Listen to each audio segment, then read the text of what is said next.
I'm very confident that you will have heard the phrase, the most dangerous thing you can say in business is this is the way we've always done it. And in this episode, what I'm going to help you to do is to unpack that phrase and to be able to turn the lens on your own business to make sure that everything that you're doing is fit for purpose for today's market and it is serving your customers to the best of its ability so that your business achieves the level of growth that you desire. Now, when we think about the phrase, the most dangerous thing to say in business is this is the way we've always done it. No doubt you will have encountered clients and prospects who have said that to you and it's caused you frustration. This is the way we've always worked with agencies. This is what we've always paid to external recruiters. This is how we've always briefed our consultants to fill our jobs. This is how we've always interviewed and managed our onboarding process. And some of the things that they're doing may leave you scratching your head thinking, it doesn't feel fit for purpose. It doesn't feel as though it is serving you to achieve your goals and objectives. And in many ways, I think it is becoming a barrier to successful hiring. And we can be very good at helping them to be able to fix those things. Yet one of the things we spend less time doing is looking at our own business, looking at our own structure and processes to review those. Yet quietly, I'm sure there are things that you do that could be prefixed with, this is the way I've always done it. This is the way I've always structured my adverts. This is the way I've always done my sales activity. This is the way I've always onboarded new consultants to my business.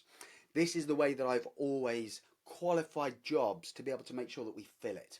This is the way that I've always managed an onboarding process so that my clients are fully expectant as to what they can receive from me. And if it works for you, anything where you say, this is the way I've always done it, and it is producing the results that you desire, keep on doing it. It is serving you well. And often those things that we do that fall into, this is the way I've always done it, were adopted at a time that they were fit for the market. They were fit for purpose. And as we started to adopt them and we got them embedded, we fell into this thing which is called a groove. And it's nice being in a groove, right? You can feel being in a groove. It has bounce, it has energy, it has timing, and you start to develop your personal confidence to be able to follow a process that achieves excellent results. Over time, things may change. Perhaps the process remains, but the external market conditions shift. Perhaps the process remains, but the people who are following it change. And what once felt like a groove now starts to become a rut. And when you feel caught in a rut, you know that there are things that are happening which didn't used to happen. Like results aren't as good as they used to be. Perhaps responses aren't as strong as they've been in the past. Perhaps those in-mails that have been serving you last year just aren't serving you today. Or perhaps that killer sales email that seemed to have a 70% success rate has now dropped to 10%. But because you are so committed to that process, your commitment to the process stops you fully analysing the results to question, am I in a groove or am I stuck in a rut? And if you're stuck in a rut, small tweaks, little changes could help re-engineer that rut to become the new groove. But if you carry on in that rut, particularly if external conditions aren't changing rapidly, that rut eventually becomes a grave for that process that you then jettison and stop doing because it doesn't produce anything for you. And if you don't have something to replace it, you now have a void in your business. So the really important thing to think about is to think about the processes that you follow, to think about the activities that have been ironed into the muscle memory of you and your business, and to truly think about how well is this serving for me? Is this producing the results that I would like to see? Is this producing the results that it used to produce when we ran it in groove mode? Or are we now in danger of being in a rut? Or worse, is the process that I thought that we were following, has it now been lost and replaced with something else? And there is now a graveyard of processes that used to serve us, and now a higher percentage of the consultants in the business are now winging it and free-forming it. So we now have multiple processes serving multiple people with varying degrees of success, which is now contributing to high levels of inconsistency in the business. So whether you are thinking about your own personal activity and your processes, or you're thinking about those of your team or the business that you run, there's a big opportunity to step back and to really think about, is what we're doing fit for purpose? How do I start to challenge the things that we're doing? And it's a really fresh place to do that when things are going well. The time to elevate your game is when you're at peak performance. So I've got 4 different ideas for you that I wish to share. Each of these ideas becomes a challenger idea that requires a bit of blue sky thinking, probably clean pad, nice set of Sharpies, maybe a flip chart, maybe a big whiteboard. You get the picture, right? Go hog wild and start to create your own picture as to what these things could look like. Because when you start to create the picture as to what these could mean for your business, it may help you to challenge your existing processes, help them to be able to evolve, help to be able to increase the quality of the results that are being achieved, so that you are maintaining a groove standard across the core activities in your business. So think about these. Think about marketing. Think about the marketing that is taking place at a desk level or at a business level for your organization. And think about, what is the quality of the results that marketing are generating for us? What is the ROI that we're getting? And if you feel that there is an opportunity to be able to get more, or if you feel that there is an opportunity to even review what is the ROI of marketing, start to think about, if you had an unlimited budget, if you had an unlimited budget for marketing, what would be the first 10 things that you would do to start to increase the amount of traction that you are getting with either your client or your candidate acquisition, which is led by marketing activity? And the reason that I give you an unlimited budget is I want to remove constraints. And when you remove constraints, and it's like being given a magic wand. Like if you had a magic wand and you had an unlimited budget, what would you do that would have a significant impact on the quality of your marketing to either clients or candidates to increase the return on investment that you are getting? And let's look at that return on investment simply as being the quality of the results that we could attribute to that marketing activity. And when you have an unlimited budget, there is no need to think about, well, how do we afford it? And having done this exercise with business owners in the past, one of the things it helps them to be able to do is to remove those restrictions, to think with more clarity about what is the purpose of marketing, to then think about activities and strategies that they could start to implement in their business. And then when we reintroduce the concept of now paying for it, they can start to look at, how do I make this work as an idea? Now I bring it back into the constraints of my true business. So a 20-minute exercise to think about how you could re-energize your marketing as if you had an unlimited budget, and then bring it back into the constraints of your business. I'm certain you'll identify things that you can implement that will have a significant impact on your return. Second thing to think about sales activity in your business. When you think about the sales activity in your business, now imagine that everyone was allowed a maximum of 4 hours of sales and business development time in a working week. So that now gives them 4 hours to spread across the 5 working days. What would be the core things that people would do, including you, to get a maximum return on those 4 hours? Now this is doing the opposite of what we did with marketing. With marketing, we removed constraint. What we're doing with sales is we are now increasing constraint. And as we increase the constraints that we put on the system, it forces you to think about the things which are going to be the highest productivity, the highest return, the best quality routes to market.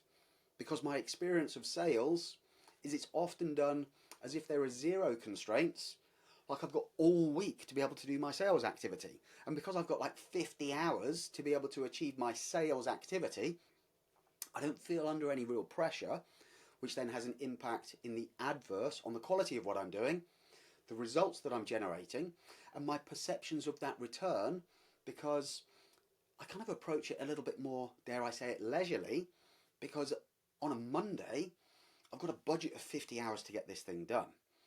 And it probably isn't until like Thursday afternoon when I start to realise I haven't done as much sales activity as I would like, that the constraint kicks in and the quality might increase. More likely is what we see. Energy and effort is on quantity because quality gets compromised because we simply want to deliver a number. So when you think about sales activity, think about that 4-hour constraint. What would be the things that you would want people to be doing in those 4 hours that you would consider to be maximum return, greatest level of productivity, and most likely to influence the outcomes that you would want to see on a weekly basis from people's sales outreach? For example, increasing the number of face-to-face meetings that were taking place to onboard clients before they're hiring. Now think about this third idea. Now this third idea is thinking about your competitors. But I want you to think about your competitors, and I want you to design a new competitor. I want you to design the scariest competitor in your market. And when you design this super competitor, I want you thinking about all of the things that they are doing on a consistent basis, which positions them as being the recruitment partner of choice in the markets that you cover. And I don't mind what you pick, because as you design this super competitor and all of those attributes and all of those problems that they fix and all of those ways that they position themselves in front of their prospects to demonstrate their ability to fix the really meaty problems those organizations face, I want you to create an organization that you would become scared of competing against. And once you've developed and designed this super competitor, now look at those attributes, look at those things that they're doing, and ask yourself 2 questions. Why aren't we doing that if we would consider it to be competitive? And if we're not doing that, how do we make it work for us? And I appreciate that one of the things that you may decide in your super competitor for whatever reason is something about price. And you may decide that your super competitor is super cheap. But maybe you need to rethink and reframe clients' perceptions of money, clients' perceptions of cost, and how things get packaged in terms of value. Because I think 90% of the buyers out there who project this idea of being price sensitive, very few of them actually shop based upon price. They've just become acclimatized to buying from a vendor audience who prefer to sell on price because they can't find any other differentiators. So as you think about your super competitor, sure, there's an acknowledgement as to what their pricing strategy may be, but I think that often becomes a red herring. Let's put that to one side and let's look at actually what are they delivering, and let's start to question the quality of the value that is perceived by the customer rather than by the vendor. And then fourthly, picture a world where in your marketplace you've got 0 competitors. And because you've got 0 competitors, you now have the opportunity to be able to deliver what you would consider to be the diamond or the platinum service for your marketplace. Like, think about the things that you would do, you could do, you should do if you had no competitors, and how you could use those to be able to enhance the experience of your customers without the interference or the noise of competitors trying to get involved.